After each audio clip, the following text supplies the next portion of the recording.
बौद्ध अवतारी आम्ही झालो संत वर्णवया मात नामा म्हणे. नामदेवरायांनी मध्ययुगीन भारताच्या कालखंडात भारतातून लुप्त झालेली बुद्धाची विचारधारा पुन्हा पुनर्जीवित केली आणि ती विठ्ठलाच्या रूपाने पुनर्जीवित केली. त्यामुळे विटेवर उभा असणारा दुसरा तिसरा कोणी नसून तो तथागत बुद्ध आहे. आणि म्हणून बुद्धाच्या विचारधारेला पुन्हा आज घडीला पंढरपुरात जोडून देण्याचं काम भिक्खू संघ करत आहे. या भिक्खू संघाने जी दिंडी घेऊन आलेत ती बुद्धाच्या तथागताच्या समतेच्या विचारांची ही दिंडी आहे. या दिंडीचं आज पंढरपुरात स्वागत होत आहे. पंढरपूर निवासी आणि तथा संत चोखोबारायांचे थेट वंशज सुनीलजी सर्वगोड आणि त्यांचे सगळे सहकारी यांच्या वतीने दरवर्षी या दिंडीचं स्वागत होत आहे. त्यामुळे मी देखील आलेल्या सगळ्या भिक्खू संघाचं, बौद्ध उपासकांचं तथागत विठ्ठलाशी जे नातं आहे त्याबद्दल अभिनंदन व्यक्त करतो. त्याचबरोबर या ठिकाणी रिपब्लिकन पक्षाचे प्रदेशाध्यक्ष राजाभाऊ देखील या ठिकाणी आहेत. या सर्वांच्या उपस्थितीत या ठिकाणी तथागत बुद्धाच्या, तथागत विठ्ठलाच्या विचारांचा उहापोह होतो आहे. त्याबद्दल मी आलेल्या सगळ्यांचे अभिनंदन व्यक्त करतो. धन्यवाद.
पंढरीत आलो आम्ही साक्षात भूत पंढरीत पाहिला आम्ही साक्षात भूत महाधर्म रक्षक जीने बसली माघारी महाधर्म रक्षक जीने बसली माघारी पौंडलिका म्हणती तिला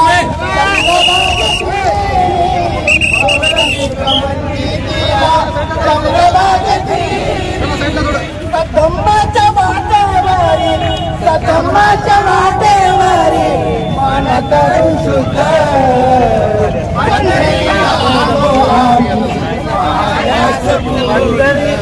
पंढरीत पहिला आम्ही साक्षात भूत पंढरीत पहिला आम्ही साक्षात भूत धम्म प्रचार केंद्र होते चंद्रभागा तीरी धम्म प्रचार केंद्र होते चंद्रभागा तिथून भिक्षू जाती वर्षवासासाठी तिथूनच भिक्षू जाती वर्षवासासाठी उपसंपदेचं होतं उपसंपदेचं होतं पंढरीत पाहिला आम्ही साक्षात भूत पंढरीत पाहिला आम्ही साक्षात भूत विठ्ठल हाच भूत आहे विठ्ठल हाच भूत आहे करू आम्ही सिद्ध पंढरीत पाहिला आम्ही साक्षात भूत पंढरीत आलो साक्षात भूत साक्षात भूत विठ्ठल हाच भूत आहे विठ्ठल हाच भूत आहे करू आम्ही सिद्ध पंढरीत आलो